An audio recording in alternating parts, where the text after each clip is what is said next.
¿Alguna vez te has preguntado qué dice la ciencia sobre cantar bien? Pues en este video te revelaré cómo cantar bien según la ciencia. ¿Sabías que la ciencia sabe exactamente la distancia que debe haber entre los pliegues vocales para que la fonación sea eficiente, para que no te canses, para que obtengas una mejor voz con menos esfuerzo? En una palabra, para que cantes muy bien, esta distancia es de 0,5 y 1 milímetro de distancia. Pero, ¿cómo llegamos a esa configuración glótica deseada? ¿Cómo logramos cantar sin cansarnos, que se escuche bonito, que podamos cantar fuerte o bajito, con estilo moderno o clásico? Usar distorsiones, cantar muy grave, muy agudo, en medio, evitar esos molestos gallos, toser, lastimarnos, hacer durar las notas, lo que necesitemos que duren dentro de lo posible. Y de nuevo, en una sola frase, ¿cómo llegamos a cantar bien según la ciencia?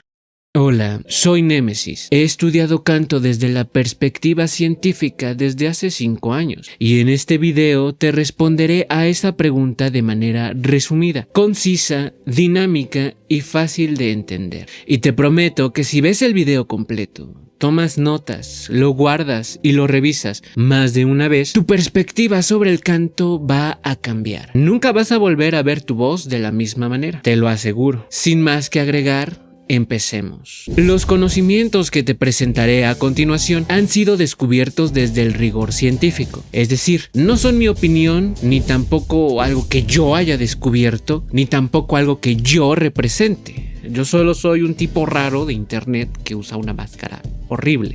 No es lo que me contó mi maestro, tampoco es lo que me imagino, ni una ideología o filosofía sobre el canto o la oratoria, mucho menos una tradición de una escuela de canto, las ideas de un cantante famoso o lo que dice un youtuber que vende cursos de canto. Nada de eso. Son conclusiones científicas en base a estudios, de los cuales te pondré las fuentes en la descripción, que provienen de fonoaudiólogos, foniatras, fonopedas, vocólogos y demás expertos en la voz desde la perspectiva científica. Es decir, la información de este video es extraída del conocimiento de personas que han dedicado sus vidas al estudio de la voz humana bajo el rigor científico. No solamente descubrieron cosas y dijeron, pues esto según yo sirve, sino que lo pusieron a prueba con experimentos que evidencian el nivel de certeza que tienen sobre estos conocimientos, que incluyen las diversas formas y enfoques que se adoptan para la rehabilitación y la habilitación de voces. Si no sabes qué es la habilitación, la vocología y demás, tranquilo, que más adelante lo vamos a ver a detalle. Pero para que entiendas la importancia y la jerarquía que tienen estas fuentes, te quiero preguntar si alguna vez has escuchado a un maestro de canto recomendar este recurso.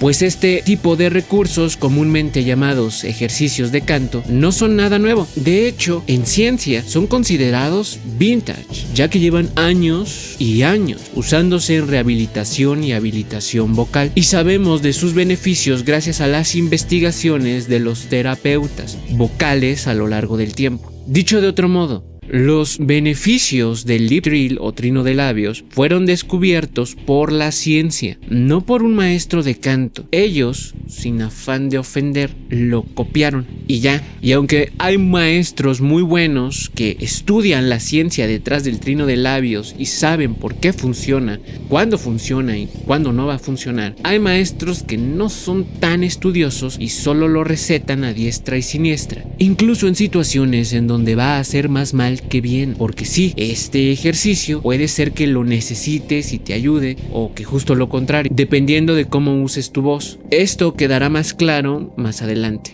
Lo que quiero decir por ahora es que la perspectiva desde la que te hablaré del canto será la científica, desde la fuente de la vocología, la foniatría y demás, basándome en lo que dicen los expertos, poniéndote las fuentes para que sepas de dónde vienen y así no solamente estemos repitiendo como pericos, sino que puedas ver la información desde donde viene. Así que aunque hayas estudiado canto durante muchos años, estas cosas serán nuevas para ti seguramente, como lo fueron para mí en su tiempo. Hechas estas aclaraciones, empecemos con algo muy importante: ¿cómo no aprender a cantar según la ciencia? Seguramente tú, yo y todos los que hemos querido aprender a cantar hemos hecho este ejercicio.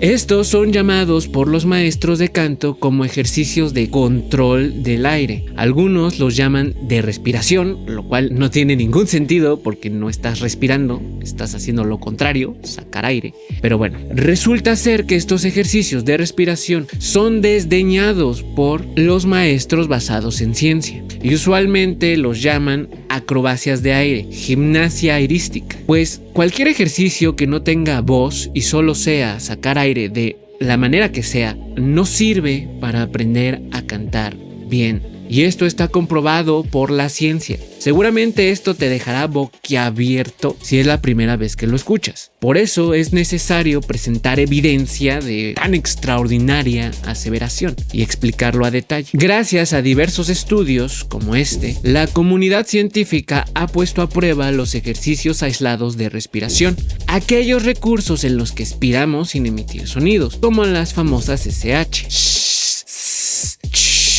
Que te mostré anteriormente y que usualmente los maestros nos piden hacerlos, ya sea explosivamente o tratando de durar lo más posible, apuntando cuánto duramos y sintiéndonos como todos unos campeones cuando logramos llegar a los 10, 20, 30 segundos de hacer esto, que es ampliamente recomendado por maestros de canto y que en YouTube verás miles de tutoriales para hacer este ejercicio que promete mejorar tu respiración, la fuerza de tu apoyo, el diafragma, no sé qué. Pero que según la ciencia y según la evidencia que se ha encargado de revisar los beneficios que tiene mediante equipamiento médico, no sirve de nada. Más que para ser mejores haciendo eso mismo, o sea, sacar aire sin fonar. Si tú quieres ser campeón nacional de hacer lo puedes hacer, adelante, yo no te voy a agarrar. Pero si lo que quieres es cantar bien, no sirve. No habrá mejora alguna en tu voz. Estos ejercicios de sacar aire sin fonar no sirven de nada. Está comprobado por la ciencia. No es mi opinión. Son una pérdida monumental de tiempo. Y esto está más que comprobado. Sin lugar a dudas, existe la evidencia que nos muestra que no sirven. No sirven más que para hacer el ridículo o para imitar a un ventilador. Pero esto es solamente el inicio. Ya vimos los ejercicios de sacar aire, pero ahora veremos los ejercicios de meter aire, es decir, los famosos y muy recomendados, y hasta algunos profesores los consideran parte vital de su rutina de canto, los ejercicios de respiración. Y además, los ejercicios para enseñar a respirar de cierta manera. Hay una maestra de canto con millones de suscriptores en YouTube que enseña a respirar con el diafragma. Hay otra maestra de canto con 2 millones de suscriptores en YouTube que enseña que respirar costodiafragmáticamente es lo que debes hacer. Ejemplos así hay muchos. Esta es una creencia amplia y gente famosa, profesionales y hasta puede ser que tu cantante favorito crea en eso. Pero lamento informarte que ni respirar con el diafragma, cosa que siempre hacemos, de hecho, ni la respiración costodiafragmática, ni usar el abdomen, ni los glúteos, ni sacar la panza, nada de esto funciona para cantar mejor. Esto no es mi opinión, es lo que dice la ciencia. Cuando hablamos de ejercicios de respiración, o dicho de otra forma, enseñarle al alumno a cómo respirar, nos referimos a los ejercicios de canto en los que inflamos la panza, ya sea poco o mucho, en los que evitamos alzar los hombros, en los que tratamos de usar completamente nuestro diafragma para jalar la mayor cantidad de aire posible, cosa que según la ciencia nos va a impedir cantar bien. Pero bueno, esto es comúnmente explicado como si alzas el pecho, cantarás mal. Saca la panza al respirar. Respira en 2 tiempos, saca aire en 3, o en 4 y 5, o en 1000 y 10,000. Con todas las variantes de esto.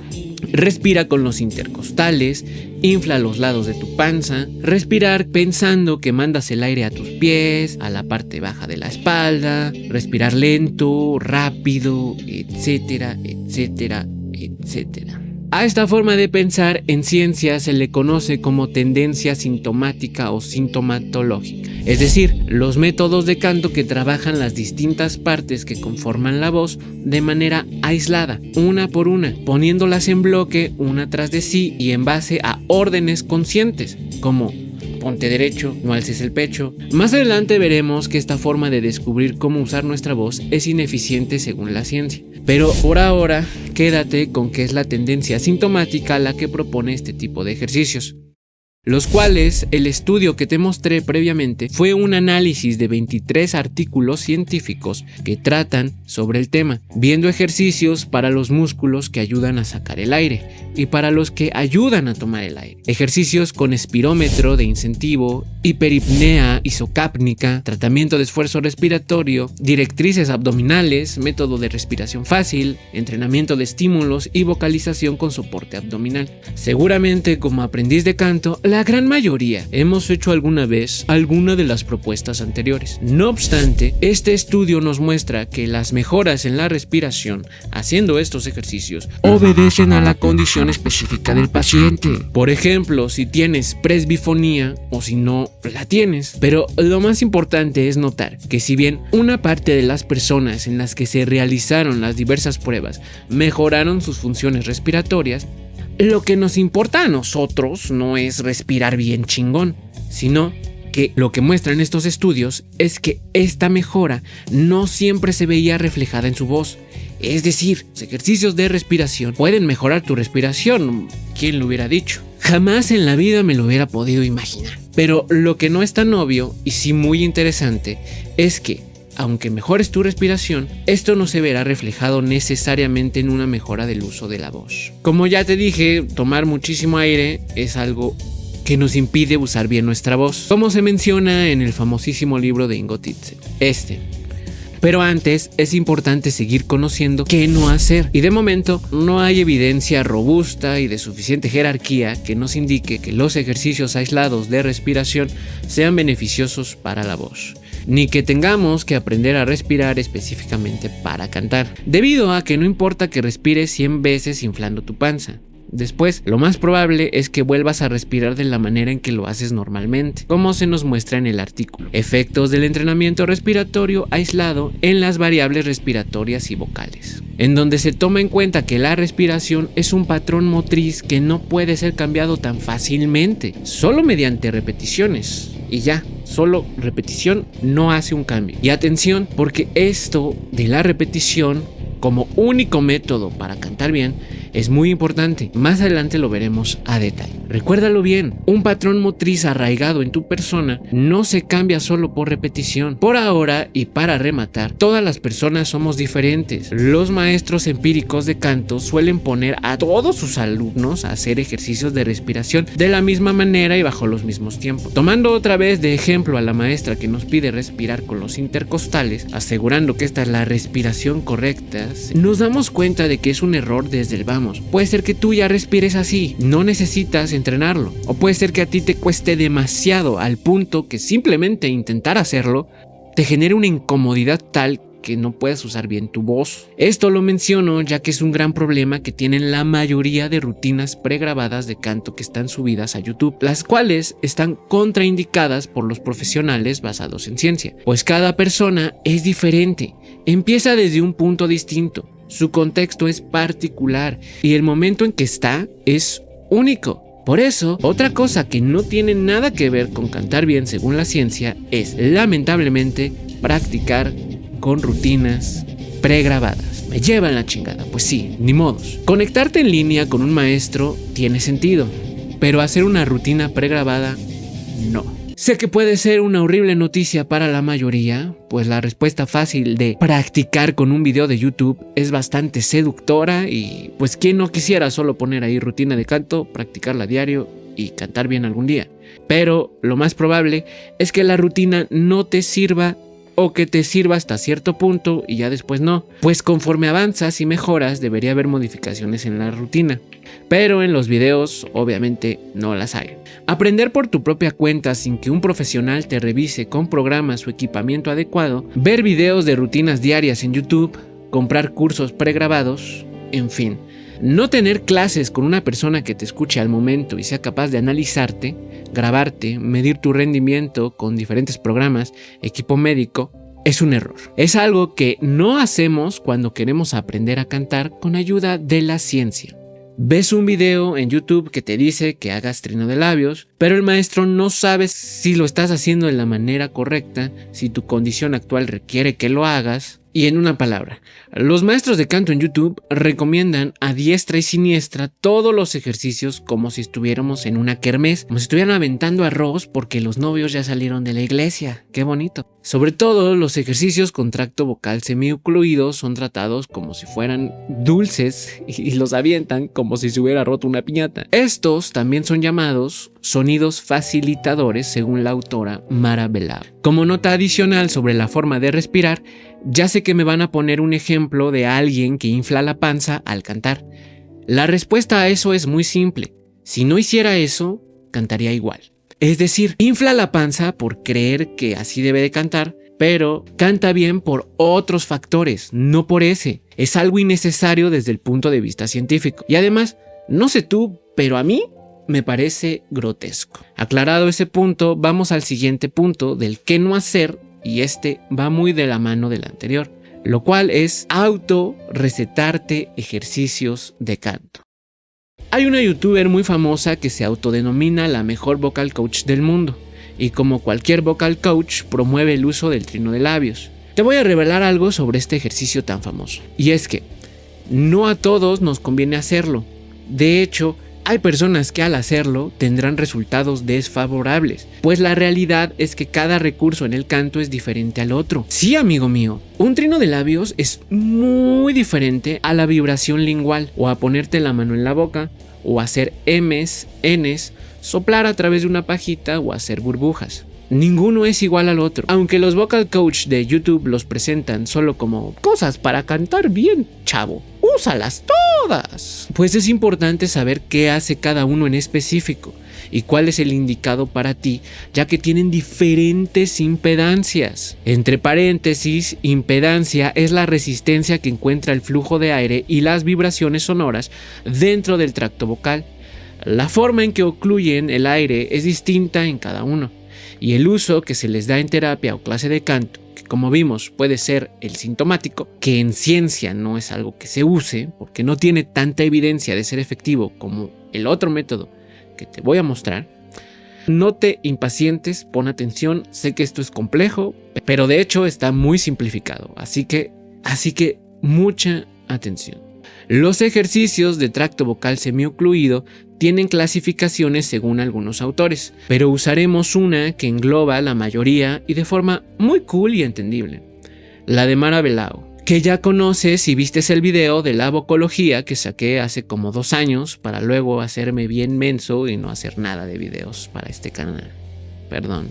Pues los ejercicios con tracto vocal semiocluido son los siguientes: fricativos sordos, fricativos sonoros, nasales, explosivos, vibrantes, basales e hiperagudo. Veremos cada uno a detalle en un propio video, pero por ahora hablemos del famoso lip trill. Trompetillas, trino de labios, carritos, R's, burbujitas y bueno, cada quien le pone el nombre que se le da la maldita gana. El más famoso, hecho por todo el mundo y de todas las formas, pero que ahora veremos por qué hay gente que no debería usar este recurso automedicado, a pesar de que todo mundo lo vende como si fuera el mejor ejercicio y que todos podemos hacer y que a todos nos va a caer bien. Pues como dijimos, cada tipo de ejercicio tiene diferente impedancia. Las M's, por ejemplo, tienen una impedancia baja, pero la impedancia del trino de labios, que cae bajo la clasificación de vibrante, es intermitente, varía, no es ni baja, ni media, ni alta, va variando entre estas. Es sorprendente, ¿verdad? Ya que hay algunos maestros, como este, que dicen cosas como estas.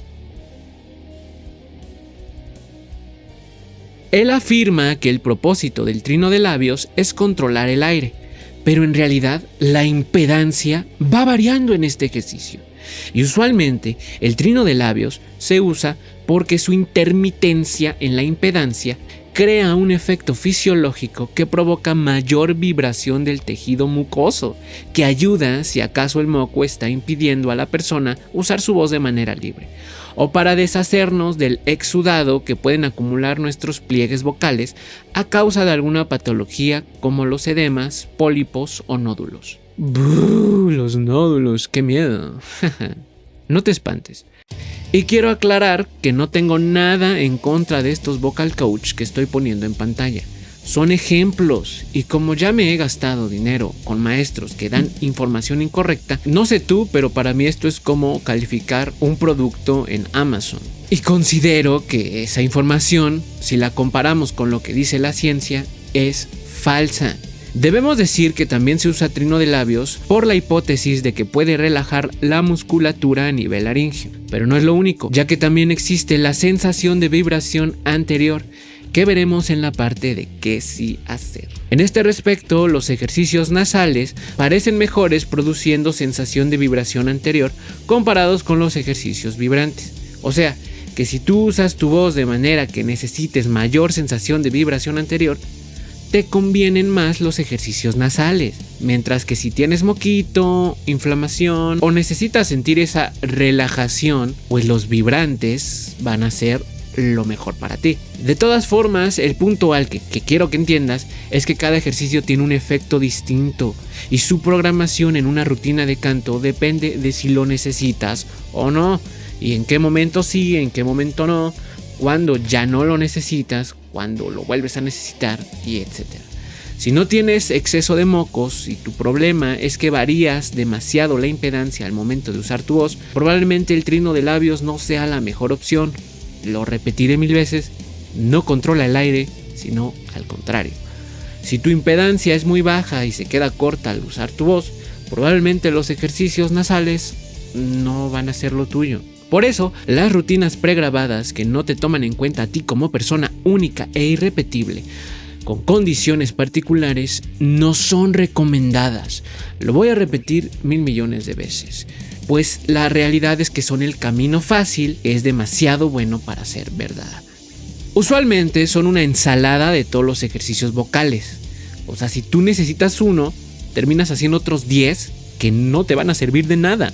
Y al contrario, según tu condición, te pueden hacer daño. Y sin asegurarse de que los hagas bien.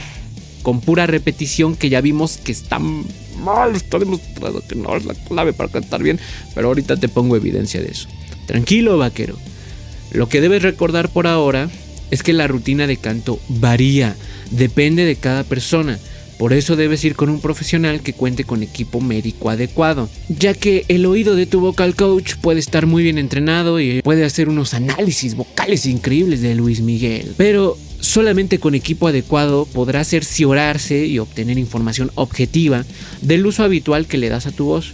Los mejores profesores de canto siempre empezarán su enseñanza a un alumno de manera individual y pidiéndole que se haga revisiones con el otorrino, el fonoaudiólogo, para empezar, revisando los resultados, midiendo el avance y seguramente preguntándote desde el principio si quieres cantar ópera y no diciéndote mentiras como que con el bel canto cantarás todos los géneros. Si no te preguntan cuáles son tus metas para asegurarse de que sean realistas y que pueden acercarte a ellas, los estilos que quieres abordar, tus condiciones ambientales, si fumas, tomas, haces ejercicio, tu acercamiento a la música, si tocas otro instrumento, si tienes alguna enfermedad, condición, tu práctica de canto habitual, tu profesión, porque no es lo mismo ser un maestro en una escuela, que usualmente son los que sufren más fatiga de la voz, que ser un estudiante tímido que habla poco.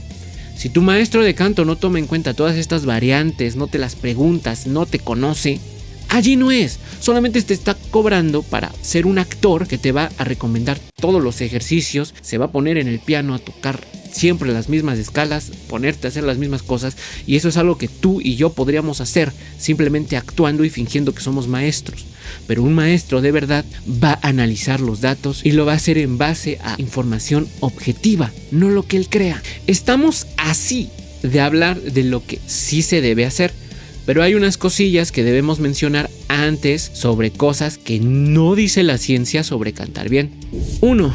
Restringir alimentos en base a mitos. No comas esto o aquello porque corre el rumor de que no puedes hacerlo. Es un error. Eso se revisa viendo la composición total del alimento, según la nutrición, y depende de cada persona. Ok, qué mala onda que a ti la leche te haga sentir pastosa la garganta y que tienes muchas flemas, pero no a todos nos pasa eso, pap. Yo me puedo tomar 1 litro de leche en la noche y no me pasa nada. Si a ti te pasa, pues no la tomes cuando vayas a cantar, pero no porque a ti te hace mal, creas que a todos nos pasa lo mismo. O al revés, recomendar comidas porque crees que tienen un efecto beneficioso para la voz, como por ejemplo limpiarla, como dice esta maestra. Remedios caseros, mejor no. Consulta a tu médico, no a un vocal coach. En cuanto a alimentos, ya sé que es caro, pero más caro puede ser estarte tomando ron cada vez que vayas a cantar para aflojar tu voz, calentarla o enfriarla o limpiarla. Ningún alimento pasa por tus pliegues vocales, ya que estos están en un tubo que se llama tráquea, mientras que los alimentos pasan por otro tubito llamado esófago. Limpiar, suavizar, calentar, masajear o mejorar tu voz con alimentos de forma directa no se puede. Si bien es verdad que bebidas como el alcohol pueden deshidratarnos, también es verdad que podemos contrarrestar esos efectos tomando más agua. Entre paréntesis, no tomes alcohol, es malo. Esto de los alimentos se ve con el nutriólogo. Es importante conocer los efectos de ciertas comidas, que los tomes en cuenta, para saber en qué cantidad los tomas o si de plano no los tomas, o si sí los vas a tomar pero no cuando cantes. Lo que comes, si no comes, cuándo, cómo, por qué, dependiendo de tus propias preferencias, objetivos y demás circunstancias. O sea, no te hagas una dieta basado en rumores ni en mitos, ni en lo que te dice tu profe de canto. Es un profe de canto. Hazla de la mano de un profesional como el nutriólogo.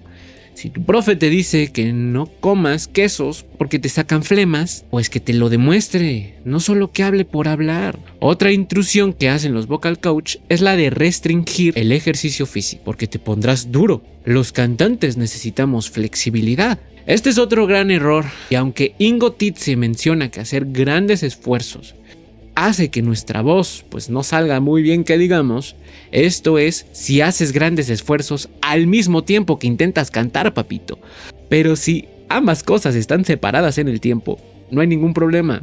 Esto hasta nos hace enojar si sabemos que el ejercicio con pesas es de lo mejor que podemos hacer para nuestro cuerpo y cerebro, comprobado por la ciencia, ya que la flexibilidad no está peleada con la fuerza, o al menos si revisamos la evidencia científica. Si te estiras y haces rangos completos de movimiento, no tendrás problemas. Hasta podrías ganar más flexibilidad haciendo pesas. De hecho, no hay evidencia científica de que la tensión muscular afecte al canto. Pero bueno, eso lo veremos en otro video. Por último, y para ya pasar a la sección que todos quieren escuchar, quiero aclarar que si el método basado en ciencia no te funciona para nada, al cabo de 2-3 años, si no notas ninguna mejora en absoluto, no aprendes nada de nada, pues déjalo.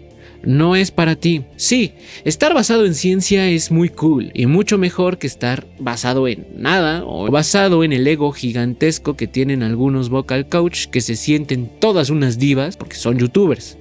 No es cierto. O que se basa en experiencia pura que no había sido puesta a prueba. Sin embargo, aprender a cantar basado en ciencia no es perfecto. Sigue evolucionando. Todavía hay muchas cosas que no sabemos de la voz, hipótesis que necesitan ser demostradas sin lugar a dudas, misterios que están siendo estudiados. Pero va mutando, mejora, es consciente de sus propias deficiencias y trata de solventarlas. Mientras que el vocal coach que no se basa en ciencia lleva enseñando lo mismo desde hace 10 años, 20, 60 o hasta más, sin dar cabida a cambios, o hasta el punto de que si le llevas la contraria y le demuestras con evidencia científica que lo que dice no es verdad, se enoja como si le hubieras golpeado con el chipote chillón. Ahora sí, veamos cómo cantar bien según la ciencia. La voz consta de 3 componentes físicos. El primer componente, el aerodinámico, presión de aire o flujo. El segundo componente, el biomecánico, es decir, muscular, los pliegues vocales y demás músculos de la laringe. Tercer componente, los fenómenos acústicos, la configuración del tracto vocal, dónde está la lengua, la abertura de la boca y demás. O sea, el aire es la energía, por eso le llamamos fuente de energía o de poder. Los pliegues vocales, al juntarse y vibrar oscilatoriamente en forma de glotis convergente y glotis divergente, transforman el aire en sonido, por eso le llamamos fuente de sonido o simplemente fuente. El tracto vocal filtra ese sonido y acentúa ciertas frecuencias mientras opaca otras. Por eso le llamamos filtro. O sea, la voz se compone de 3 factores: energía o poder, es decir, el aire; la fuente, es decir, los pliegues vocales; y el filtro, es decir, el tracto vocal. Si tu maestro te dice que la voz es aire, está mal. Si te dice que lo más importante son los resonadores, también está mal. Desde el punto de vista científico, estos 3 elementos son igual de importantes y no se entrenan de manera aislada, sino que deben abordarse en conjunto, y practicamos abordándolos todos al mismo tiempo. Este es el primer factor sobre cómo cantar bien según la ciencia: si estás entrenando bien. Esta parte está basada en lo descubierto bajo la disciplina de la vocología, que como disciplina científica fue desarrollada por Ingo Tietze, un destacado investigador en el campo de la voz y el habla. Tietze es conocido por su trabajo en el National Center for Voice and Speech en Estados Unidos, y su enfoque ha sido estudiar y habilitar la voz humana, más allá de la rehabilitación tradicional. En términos simples, la vocología es el estudio de la vocalización, similar a cómo la audiología estudia la audición. Se centra en la habilitación humana, lo que incluye entrenar y optimizar la capacidad vocal para diversas actividades como el canto, la actuación o el habla profesional. También abarca la investigación de la vocalización en animales y su relación con la comunicación. Ingo Tietze fue quien propuso el famoso ejercicio de la pajita, el cual funciona porque vocalizar a través de una pajita crea una resistencia controlada al flujo del aire. ¿Recuerdas lo que vimos de la impedancia? Bueno, el de la pajita crea un flujo de aire controlado, lo cual nos permite crear economía vocal. Básicamente, hacer aprovechar más la energía, ya que en ciencia se sabe que entre menos aire tengamos, mejor es la producción de voz. Y si tomamos muchísimo aire, empeorará. A esto se le llama eficiencia glótica. Lograr que todo el aire que pasa a través de los pliegues vocales se convierta en sonido. Pero esto sería ideal. En la realidad, buscamos estar lo más equilibrados que se pueda dentro de las posibilidades físicas, ya que si hacemos una voz apretada, tendremos eficiencia glótica, pero no eficiencia vocal. El estrés de impacto es el nivel de fuerza con el que los pliegues vocales chocan en línea media. Estos elementos deben funcionar de manera eficiente al mismo maldito tiempo, no por separado, no enfocándote en el diafragma, no practicando un día resonancia, otro día potencia, otro día esto, otro día lo otro. No, todo junto, logrando economía vocal. Un alto estrés de impacto producirá fatiga vocal, llegando incluso a un fonotrauma, que es una respuesta inflamatoria de la mucosa de los pliegues vocales, hasta deformaciones que pueden ocurrir durante una vibración de alto esfuerzo, o sea, de mayor estrés de impacto. Si aprendemos a cantar con ciencia, parte de nuestra meta y forma de entrenar será evitar el alto estrés de impacto, no la falta de apoyo, no apretar con el abdomen, no controlar la presión subglótica, no quitar tensiones de la laringe o del cuello o de cualquier otra parte, no usar el diafragma, no respirar con los intercostales, no usar el suelo pélvico, no el twang como la salvación de una pésima técnica, no relajarse, no dejar la lengua quieta, la mandíbula abajo, no apretar con los glúteos, no dirigir con las orejas. No, nuestro enfoque incluye practicar con nuestra voz como un todo, juntando los 3 elementos que la componen y lograr un estrés de impacto saludable, sano, que economice el aire usándolo eficientemente, nos permita realizar lo que queremos hacer y las demás cosas, como no estrangularnos, el escape del aire y demás, vendrían a ser problemas que no tenemos cuando logramos un bajo estrés de impacto, debido a que, como te dije, la voz es un sistema que se retroalimenta. Si la voz fuera una casa, la base sería lograr una voz eficiente con bajo estrés de impacto, y ya cosas técnicas como el twang, la apertura del bel canto, las técnicas extremas como los guturales, serían como las ventanas, puertas, el baño. O sea, primero logras un control eficiente de tu voz y ya después viene el canto como expresión artística. Primero tienes una voz que puedes usar durante horas fácilmente y que puedes moldearla como tú quieres, y ya después aprendes técnicas para estar en cierto estilo musical. Por lo tanto, la pregunta es, ¿cómo evito un alto estrés de impacto?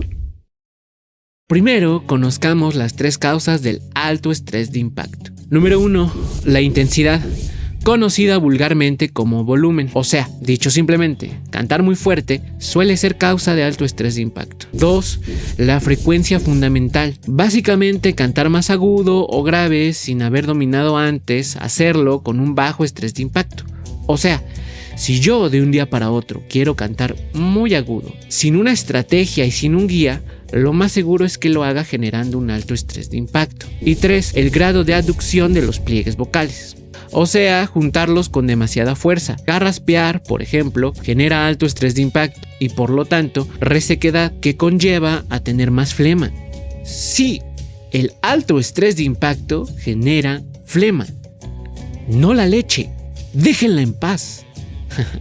Consulta a tu nutriólogo. Como te puedes dar cuenta, las 3 cosas usualmente nos las enseñan en clases de canto por separado, como problemas en sí mismos. En español hay muchos maestros de canto que achacan todo lo malo del mundo a apretar la voz, tener excesiva tensión, pero esto no es malo por sí mismo. Es malo en los escenarios en los que causa alto estrés de impacto. Por ejemplo, esta es una toma de un par de beatboxers chilenos ejecutando beatbox. Observa la gran cantidad de músculos que están reclutando. Tienen mucha tensión, pero eso no es sinónimo de alto estrés de impacto. Puede causarlo, sí, pero en los casos en que usemos todos esos músculos sin necesitarlos, pedirle a un cantante que necesita esos músculos que deje de tensarlos es como pedirle a un levantador olímpico que lo haga suavemente. No se puede, físicamente es imposible. Y además, los 3 elementos de la voz deben funcionar correctamente. De nada te sirve tener una resonancia maravillosa si se te acaba el aire en 5 segundos. Y de la misma manera, ¿de qué te sirve hacer una nota de 30 segundos si suena como caca? O controlar el aire maravillosamente mientras tu resonancia es fantástica si a nivel pliegues vocales estás generando un alto estrés de impacto. Este último es, como ya te diste cuenta, un concepto clave cuando aprendemos a cantar bien basados en ciencia. Por eso empezaré a hablarte todavía más de este concepto, conociendo un mito común de los maestros de canto, la idea de cantar sin usar la garganta. Si los confrontas, te dirán que solo es un decir, era una metáfora. Pero en la ciencia no hay decires ni metáforas, sino evidencia. Y cuando nos dicen una metáfora y lo llegan a hacer, nos aclaran qué es eso. Cantar sin usar la garganta es biomecánicamente imposible. Necesitas los músculos que necesitas. El problema es cuando lo que estás haciendo genera un alto estrés de impacto. Apunta esto, Patricio. El estrés de impacto es el nivel de fuerza con que ambos pliegues vocales llegan a vibrar en línea media. Recuérdalo, no importa que lo repitamos, es importante que lo sepas. ¿Qué tanto están vibrando con suavidad o qué tanto se están golpeando entre sí? Ni la tensión muscular, ni la forma en que respiras, ni tu postura, ni el apoyo, ni cómo diriges tu aire, ninguna de estas es la que frena tu potencial como cantante, sino que el máximo enemigo, de manera general, en los cantantes, es usar su voz causando un alto estrés de impacto, que sus pliegues vocales choquen violentamente, en vez de rozarse bonito, con poca fuerza. Es decir, para cantar bien según la ciencia, debemos cantar de manera que generemos un bajo estrés de impacto. He ahí la clave y la pregunta obligada después de todas estas explicaciones es, ¿cómo cantar o hablar con bajo estrés de impacto?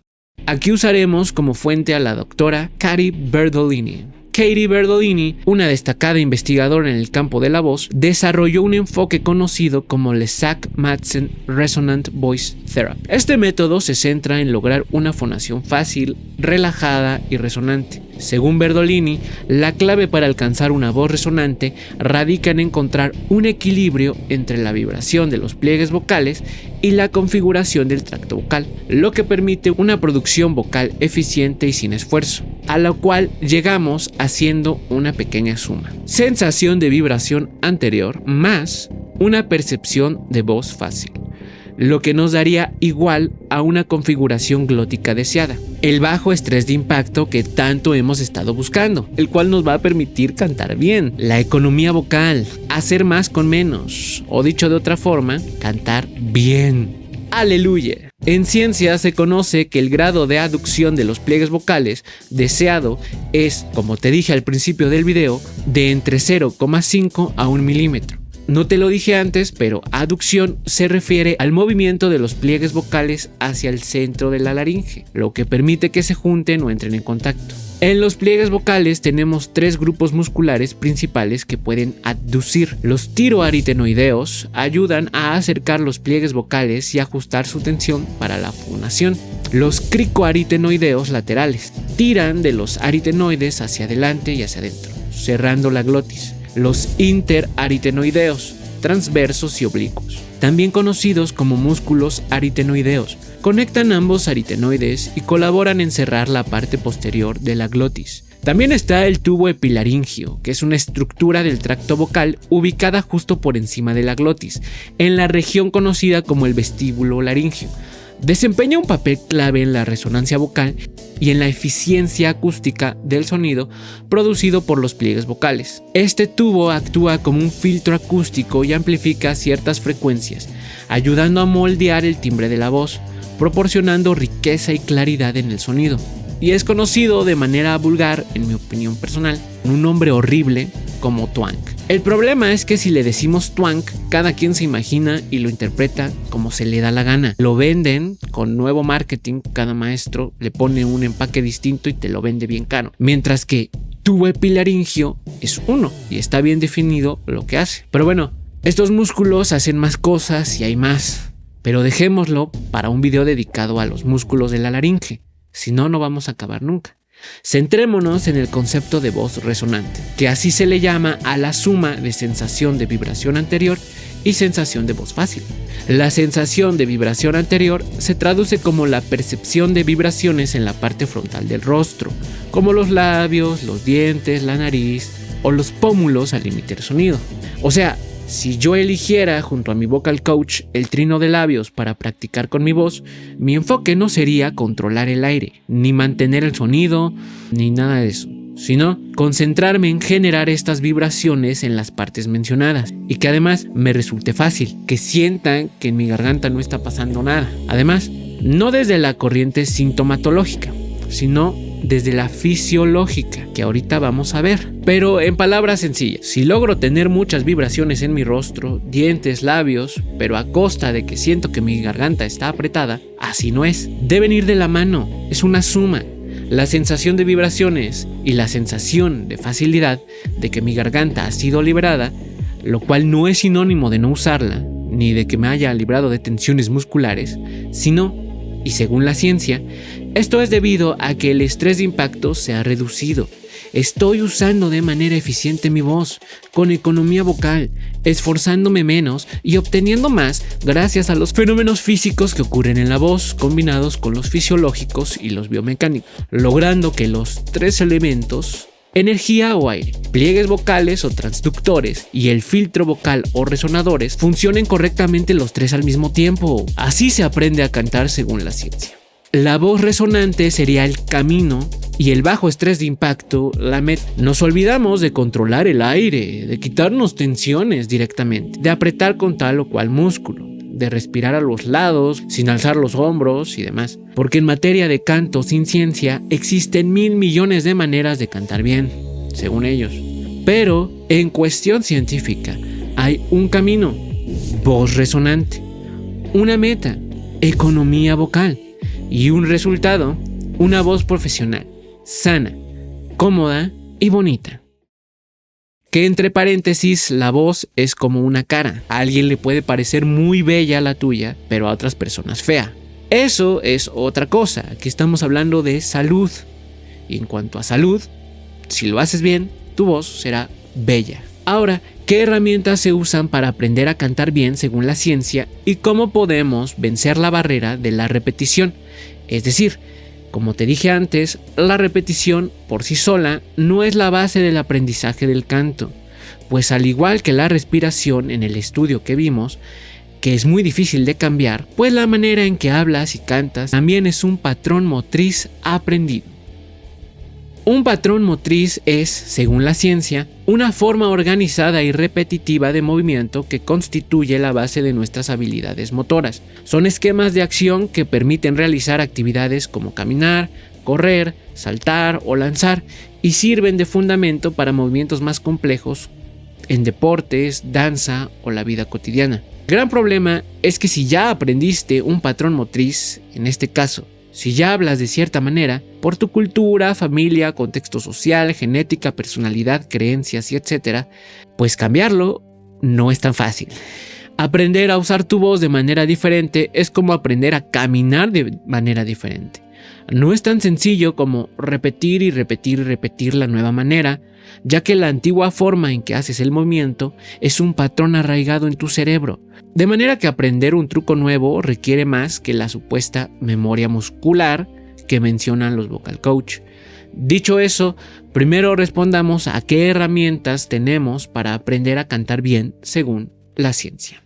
Pues como vimos, los ejercicios con tracto vocal semiocluido, ETVSO, son bastante usados en todos lados, pero en ciencia se usan con el enfoque de voz resonante. Con las clasificaciones que ya vimos en la parte de cómo no cantar según la ciencia, si te saltaste esa parte, ahora te arrepentirás porque no vas a entender. Dependiendo de la persona, puede ser que tenga hiperfuncionalidad, o sea, abduce sus pliegues vocales con mucha fuerza, o usa músculos que no son requeridos para lo que quiere hacer. Esto no es tensión, sino que no comprende qué movimiento está tratando de realizar y termina haciendo uno diferente.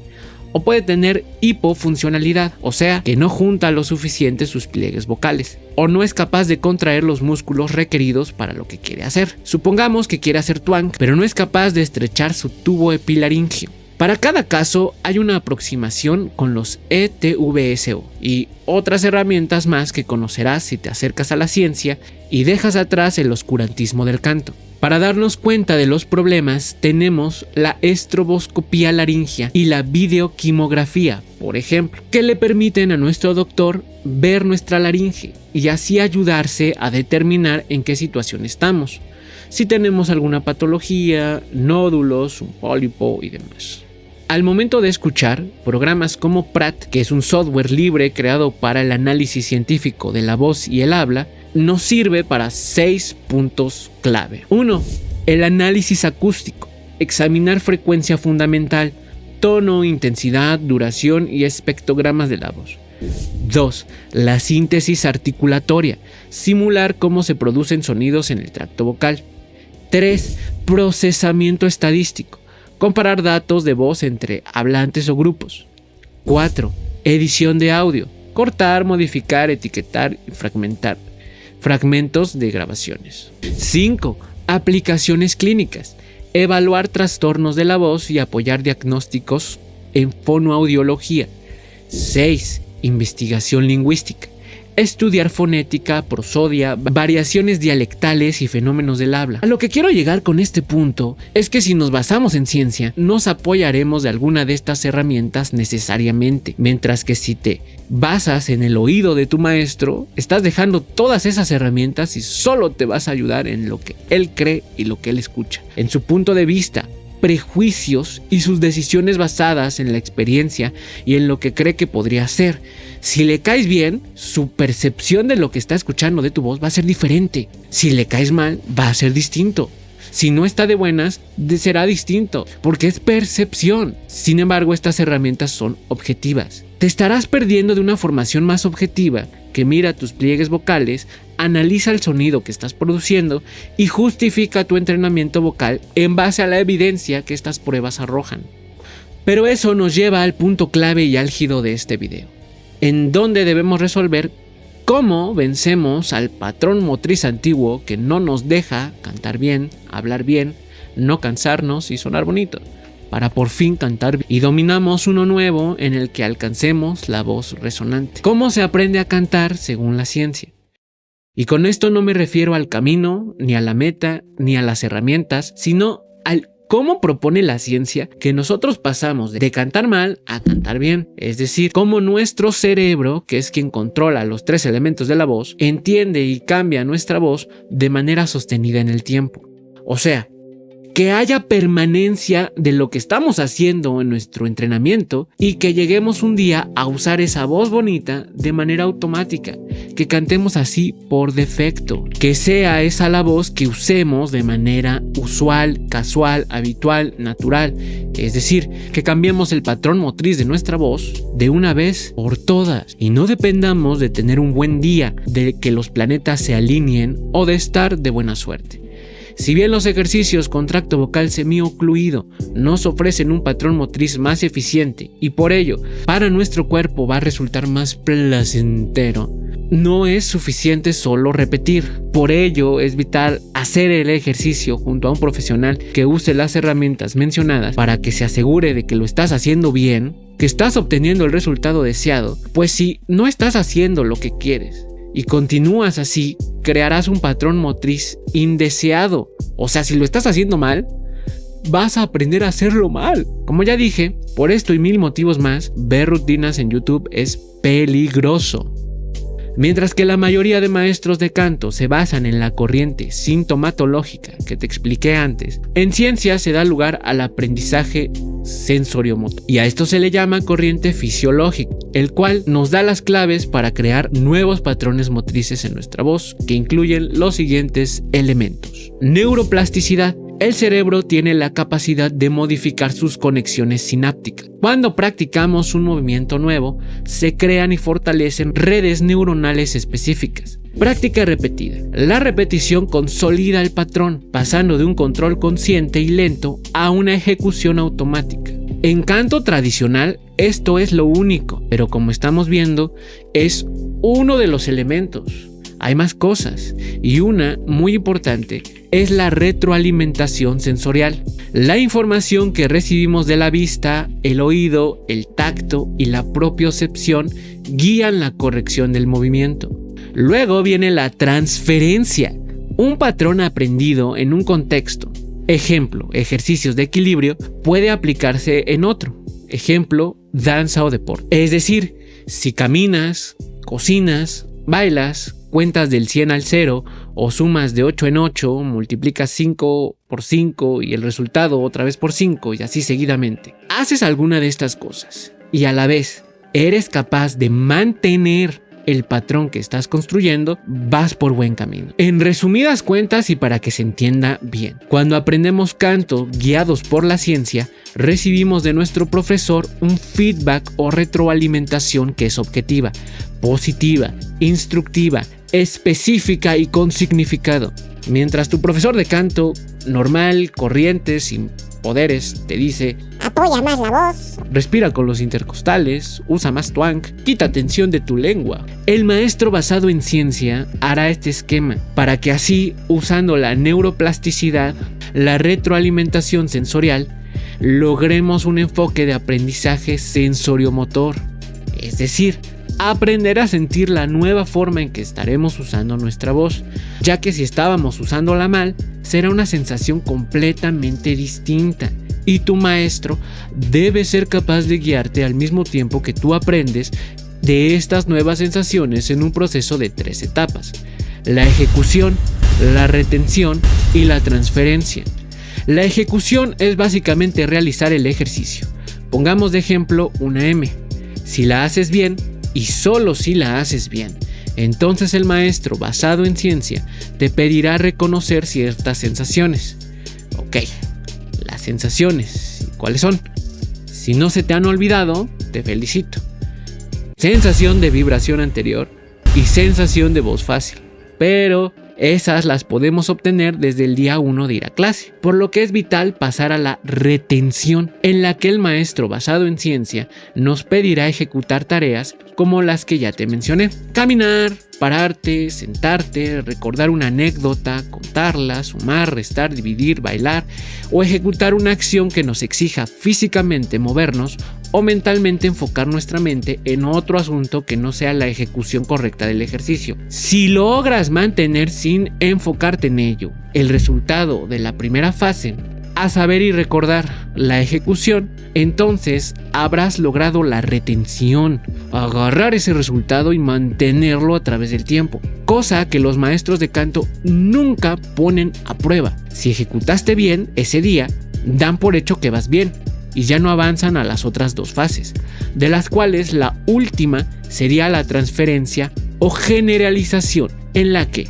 ya puedes hacer esas notas que antes te costaban mucho trabajo y además ahora no te cansan, no te irritan, puedes variar la intensidad dentro de lo razonable y en una palabra, hay transferencia cuando logras, por fin, después de meses, años o décadas, cantar bien. Que se escuche bonito, que sea libre, que se sienta bien y que puedas usar tu voz a través del tiempo sin que eso te traiga enfermedad. Cuando dejamos de enfocarnos en estar derechos, no alzar el pecho, usar el diafragma, relajar la lengua, la mandíbula, respirar inflando los lados, la panza, la espalda baja, cuando dejamos de preocuparnos por tensiones musculares y en vez de eso nos enfocamos en la sensación de vibración anterior, más sensación de voz fácil, dejamos de estar en un foco interno y pasamos al externo, al que tiene evidencia científica de funcionar, de cambiar voces. Si la manera en que enseña el vocal coach de YouTube se le conoce como sintomatológica, esta nueva manera que acabas de conocer, la basada en ciencia, se le conoce como fisiológica. Y presta atención ya que tiene varias características. Este enfoque se diferencia al enfocarse en mostrar, explorar, comparar, en la ayuda postural externa, y es importante remarcar, externa, son estrategias de la tendencia fisiológica, la científica, que usará un profesor basado en ella para ayudarnos a enseñarnos a cantar. Si tu profesor no te muestra, no explora, no compara, no hace ayuda postural externa y no tiene un enfoque de aprendizaje sensoriomotor, pues no está basado en ciencia. Y sí, me escuchaste bien, nos ayuda a enseñarnos a nosotros mismos a cantar. Porque sí, para aprender a cantar bien, según la ciencia, debes ser consciente de que tú te enseñas a cantar bien. Tú le muestras a tu cuerpo lo que quieres hacer. Es como cuando aprendes a caminar. Exploras tu propio ser, tus propios huesos, músculos, sensaciones y te muestras a ti mismo, con la guía de un maestro, el cómo hacer las cosas. Recuerda que tu voz es algo que haces con tu cuerpo, es algo tuyo. Tú eres ese mago que convoca las notas y ahora ya sabes, de manera resumida, muy por encima, simple y en términos muy generales, cómo aprender a cantar según la ciencia. Y el tiempo que nos tomará llegar a ese punto variará de persona a persona. Alguien puede tardarse literal semanas y otros meses, dependiendo del punto de partida y su adaptación al método. A pesar de que los resultados de los ejercicios deben ser inmediatos, su permanencia toma tiempo, que, como ya te dije, varía. No podemos decir cuánto te va a tomar a ti, solo puedes empezar y descubrirlo. Pero si haces bien las cosas y te acompaña un buen maestro basado en ciencia, en 6 meses ya deberías notar algún cambio, aunque sea pequeñito. De lo contrario, es posible que algo esté impidiendo tu progreso y tal vez haya que replantear las cosas. En cuanto a la duración de los entrenamientos, malas noticias, tampoco hay nada escrito en piedra. Va a variar dependiendo de tu tiempo disponible, tu respuesta al entrenamiento, tus metas, la forma en que avanzas y muchos otros factores. No te puedo yo decir cuánto dura. Eso lo hace un vocal coach vende humo. Un vocal coach vende humo si te va a decir que practiques 3 horas. Nada más para darte una respuesta y venderte algo. Lo que sí te puedo decir es que es mejor hacer varias sesiones cortas de entrenamiento que una sola muy larga. Por ejemplo, digamos que hemos decidido entrenar 1 hora y media al día. Es mejor si hacemos 3 sesiones de media hora dispersas durante el día que hacerla hora y media seguidita. Pero independientemente de cuánto puedas o debas entrenar, hay cosas que si las quitas te darán mucho más tiempo para hacer lo que sí funciona. Por ello, te he preparado este video en el que te mencionaré 3 errores que sigues cometiendo al aprender a cantar y que simplemente evitándolos podrás quitarte peso de encima, encaminarte a un aprendizaje más objetivo y científico. Así que entra en el video para seguir aprendiendo.